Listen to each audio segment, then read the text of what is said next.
మోకాళ్ల నొప్పులు, gas, gut health వంటి సర్వ రోగాలకు నివారణి అరుణ యోగా ఆముదం. అయ్యా నారాయణమూర్తి, నన్ను ఎందుకయ్యా ఇలా బాధ పెడతాం?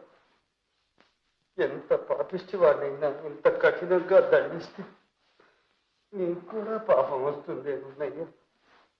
స్వామి బాబు, ఏమన్నా సాయం కావాలా?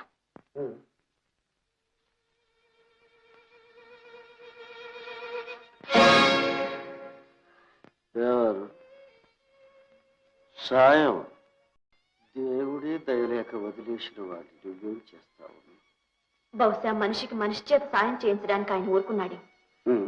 చెప్పండి బాబు, మీకేం కావాలో చెప్పండి. అమ్మా వద్దమ్మా, నన్ను అంటుకోవద్దు.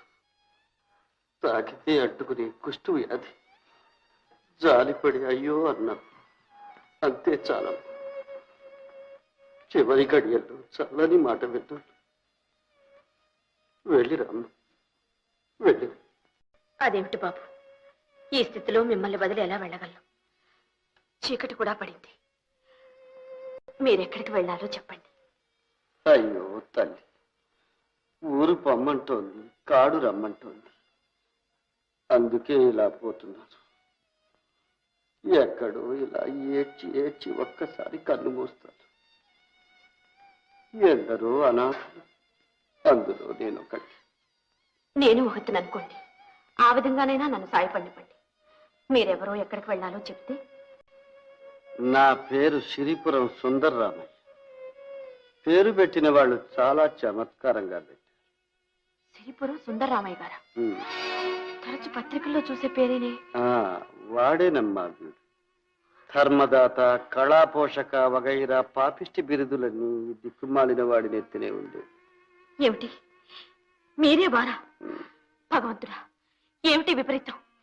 కోటీశ్వర్లు మీకు. కోటీశ్వరుడికి కుష్టి వ్యాధి ఏమిటని ఆశ్చర్యపోతున్నావు? డబ్బుకి జబ్బుకి సంబంధం లేదమ్మా. అంత కర్మ. ఒకే నొసట భగవంతుడు. అంతటి భోగాలు, ఇంతటి బాధలు, అంతటి కీర్తి, ఇంతటి దిక్కుమాలిన తనవు రాస్తాడంటే ఎవరైనా నమ్ముతారు. కానీ నా నొసట రాశాడు. ఏ జన్మలో చేసిన పాపము ఈనాడిలా అనుభవిస్తున్నాడు. అంత డబ్బున్నవారు మంచి డాక్టర్లకు చూపించలేదు? విచిత్ర, చూడని డాక్టర్లు, మింగని మందు లేదు. దర్శించని పుణ్యక్షేత్రాలు, మొక్కని దేవుడు లేడు. అయితే అయితే ఈ జబ్బు పోయే మార్గమే లేదా? అదేనమ్మా, ఆ మాటే నేను కనిపించిన వారందరినీ అడిగాను. వారందరూ చెప్పిందల్లా ఒక్కటి. చేతికి ఎముక లేదనిపించేలా దాన ధర్మాలు చెయ్యి, ఆ పుణ్య ఫలంతోనైనా నీకు ఈ వ్యాధి నయమవుతుందేమో అన్నారు. ఆనాటి నుంచి అడగని వాడిది పాపం అన్నట్లుగా అడిగింది కాదనకుండా దాన ధర్మాలు చేశాను. నా ప్రాణం తప్ప అన్నీ ఇచ్చేశాను. అంత దాన ధర్మాలు చేసిన ఈ జబ్బు తగ్గలేదా? ఎందుకు తగ్గాలమ్మా? జబ్బు పోతుందన్న ఆశతో చేసేవి దానాలవుతాయా? లంచ, దేవుడికిచ్చే లంచ. చేతిలో ఉన్న డబ్బు అయిపోయేసరికి జబ్బు బాగా ముదిరి అందరూ అసహించుకునేటంత వికృత రూపం తెచ్చిపెట్టి. పోనీ డబ్బు లేకపోయినా నా అన్నవాళ్ళు ఎవరూ లేరా? లేకే, నేను కన్నవాడే ఉన్నాడు. చెట్టంత కొడుకు. వాణ్ణి పెద్ద చదువులు చదివించాను, విదేశాలకు పంపించాను. మరో కోటీశ్వరుడి కూతురికిచ్చి పెళ్లి చేశాను. గొడ్డొచ్చిన వేళ, కోడలొచ్చిన వేళ అన్నారు. కోడలొచ్చిన కొద్ది రోజులకే నన్ను ఇంట్లో నుంచి వెళ్ళగొట్టాడు. అయ్యో రామా, కన్న కొడుక్కి మమకారం లేకపోయినా కనికరమైనా లేకపోయిందా? మమకారం, కనికరం ఈ కాలపు పిల్లలకు అవేమీ ఉండవమ్మా. కన్నవారికి ఉన్న కడుపు తీపి పిల్లలకు ఉండదు. ఇట్టే తెంచుకుపోతారు. నిజమే బాబు, నిజమే. మీ వల్ల ఉపకారం పొందని ఏ ఒక్కరు మీకు ఈ స్థితిలో సాయపడలేదా? అయ్యయ్యో, ఇక్కడేనమ్మా నువ్వు ప్రపంచాన్ని అర్థం చేసుకోవలసింది. నా దగ్గర డబ్బున్నంత కాలం నాకు ఈ వ్యాధి ఉన్నా నాకు దగ్గరగా వచ్చి నేను మన్మధుణ్ణని, ధర్మదాతనని అన్నవారందరూ డబ్బైపోయిందని తెలిసిన మరుక్షణంలో చిచ్చి వీడి పక్కన కూర్చుంటే ఈ జబ్బు మనకు కూడా అంటుకుంటుందని దూరంగా తొలగిపోయేవారు. విశ్వాసం లేని ఈ జాతి మధ్య బ్రతికే కన్నా ఎక్కడైనా దిక్కుమాలిన చావు చావడమే మంచిదని ఇలా వచ్చేశాడు. చావు రాలేదు, చావడానికి మనసు ఒప్పలేదు. కాలితో నడవవలసిన నాకు ఇలా చేతులతో పాకవలసిన గతి పట్టింది. చీచి, ఏం మనుషులు! బాబు గారు, ఈ లోకంలో మంచివాళ్ళు ఉన్నారు, చెడ్డవాళ్ళు ఉన్నారు.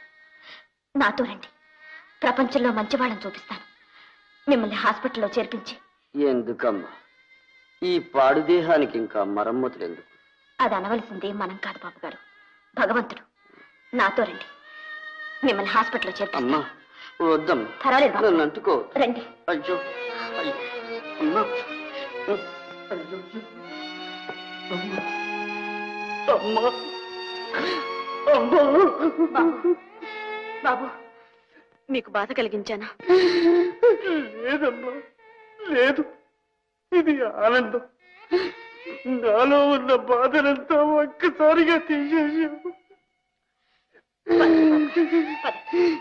ఎందుకంటే ఇంకా కన్నీరు మిగిలిందని నేను అనుకోలేదమ్మా. అమ్మా తల్లి, నువ్వెవరి బిడ్డవు? ఇది ఏనాటి అనుబంధం? నాకు చేయూతనిచ్చు. లోకంలో సత్యం, ధర్మం, దయ అన్నీ చచ్చిపోయాయనుకున్నానమ్మా. చావలేదు, ఇంకా బ్రతికే ఉంటాయి. ఇలాంటి వారు ఇంతవరకు బ్రతికే ఉంటాయమ్మా. నువ్వు కలగాలం వద్దు, కలగాలం వద్దు. రండి.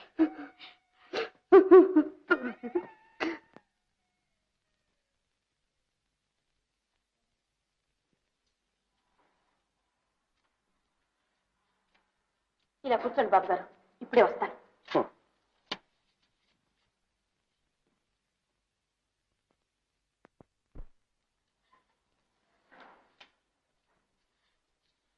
నమస్తే డాక్టర్ గారు. ఎవరమ్మా, ఏం కావాలి? ఒక పెద్ద మనిషి కుష్ఠతో బాధపడుతున్నాడండి. Advance leprosy. ఎక్కడున్నారు? బయట కూర్చోబెట్టాను. చూడండి, ఆయన దగ్గర డబ్బు ఏమీ లేదు. నా ఒంటి మీద ఉన్న నగలు ఇచ్చేస్తాను. ఆయన ఎలాగైనా బాగు చేయండి, కానీ ఈ సంగతి మాత్రం ఆయనతో చెప్పకండి. అలాగా? ఆయన మీకేమవుతారమ్మా?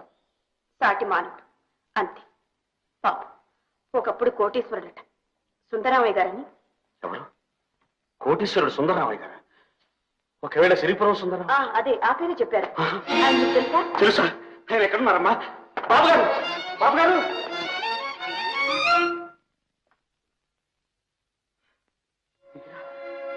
బాబు గారు, బాబు గారు! ఏమిటిది బాబు గారు, ఏమిటిది? లక్షలాది కుటుంబాల్లో దీపాలు వెలిగించిన మీకా ఈ స్థితి? బాబు గారు, ఎవరు మీరు? నన్ను ఎందుకు ఇలా హేళన చేస్తున్నారు? హేళన? మిమ్మల్ని ఎంత మాట అన్నారు బాబు గారు? మీ ఉప్పు తిరిగి పెరిగిన వాణ్ణి, మీ సహాయంతో చదువుకున్న వాణ్ణి నేను మిమ్మల్ని హేళన చేస్తానా బాబు గారు? మన్నించు బాబు, మన్నించు. చాలా కాలంగా నిందలు, తిరస్కారాలు విని విని నా గుండె చెవికిపోయింది. ఇప్పుడు మంచి మాటలు విన్నా నమ్మలేని స్థితిలో ఉన్నాను. ఏమీ అనుకోకు బాబు. ఎవరు నువ్వు? మీ దగ్గర కోటయ్య నేను నౌకరం ఉండేవాడు, గుర్తుందా? కోటయ్య?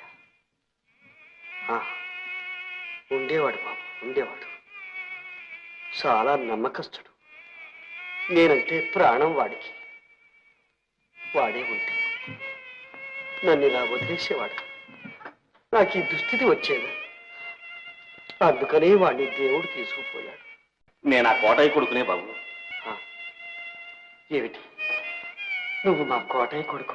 అవును బాబు గారు, మీ కోటయ్య కొడుకుని. మా కోటయ్య కొడుకు డాక్టర్ అయ్యాడు. అంతా మీ చలవేగా బాబు గారు. మీ సహాయంతో అమెరికా వెళ్ళి డాక్టర్ చదువుకుని ఇటీవలనే వచ్చాను. రాగానే మీకోసం మన ఊరు వెళ్ళాను. లేరన్నారు, ఎక్కడున్నారో కూడా తెలియదన్నారు. నిజమే బాబు, నా వంటి జీవులు లోకానికే అనవసరం. అలా అనకండి బాబు గారు, మీకేం పర్వాలేదు. మెడ్రాస్ నుంచి పెద్ద డాక్టర్లను కూడా పిలిపించి ఈ వ్యాధి ఎలాగైనా సరే నయం చేస్తాను. లేకపోతే నా చదువు, నా బ్రతుకు కూడా వ్యర్థం బాబు గారు. బాబు, నా తండ్రి, నిండు మనసుతో నువ్వు అన్న ఆ మాట చాలు. ఇక నేను చచ్చిపోయినా పర్వాలేదు. అమ్మా, నీ పేరేమిటో నువ్వెవరూ నాకు తెలియదు. నన్ను నా వారి దగ్గరికి తీసుకొచ్చావు. నీ రుణం ఈ జన్మలో తీర్చుకోలేనమ్మా. బాబు గారు లేండి. బాబు, వద్దు, నన్ను తాకొద్దు. అలా అనకండి బాబు గారు. లోపలికి రండి. లోపలికి వద్దు బాబు. నన్ను ఎక్కడో ఓ మూల పడి లోపలికి రావడానికి నాకే అసహ్యంగా ఉంది. ఎంత మాట అన్నారు బాబు గారు. మీ దర్శనం కావాలని, మీ పాదధూళితో ఈ భవనం పవిత్రం కావాలని ఎన్నాళ్ళ నుంచో కోరుకుంటున్నాను. రండి. పదండి బాబు గారు, ఆయన ఇంత ప్రేమగా పిలుస్తున్నారు, కాదనకండి. రండి బాబు గారు.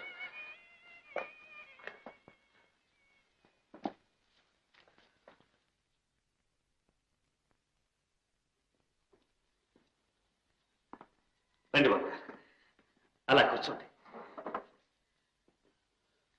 కూర్చోండి. బాబు గారు, ఆ ఫోటో చూశారా?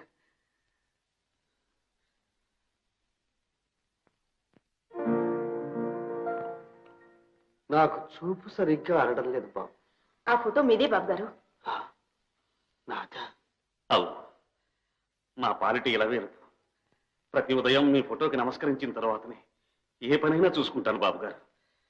అలాగా బాబు, ప్రేమాభిమానాలకు, భక్తి విశ్వాసాలకు కోటయ్య వంటి వాడు లేడనుకున్నాను. నువ్వు తండ్రిని మించిన వాడు అనిపించావు. అంతా మీ ఆశీర్వాద బలం బాబు గారు. సార్, పోలీసులు వచ్చారు, అర్జెంట్గా చూడాలి. అలాగే, ఇప్పుడే వస్తాను బాబు గారు. బాబు గారు, నేను వెళ్ళొస్తాను. ఇప్పుడా? ఇంత ప్రొద్దుపోయి? పర్వాలేదు, మా ఇల్లు దగ్గరే. ఇందాక నాకెవరూ లేదని ఊరికే చెప్పాను నీతో. వస్తాను.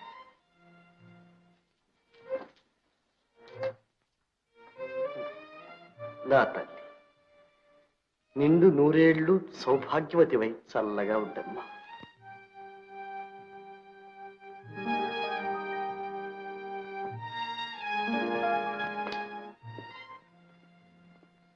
బాబు గారు. నాయన, ఏమిటది? అబ్బే, ఎవరో తాగి తిరుగుతుంటే పోలీసులు పట్టుకున్నారట. సర్టిఫికేట్ కోసం వచ్చారు. అన్నట్టు బాబు గారు, ఆ అమ్మాయి ఏది? ఇప్పుడే వెళ్ళిపోయింది నాయన. కనిపించలా? లేదే. చాలా మంచి పిల్ల.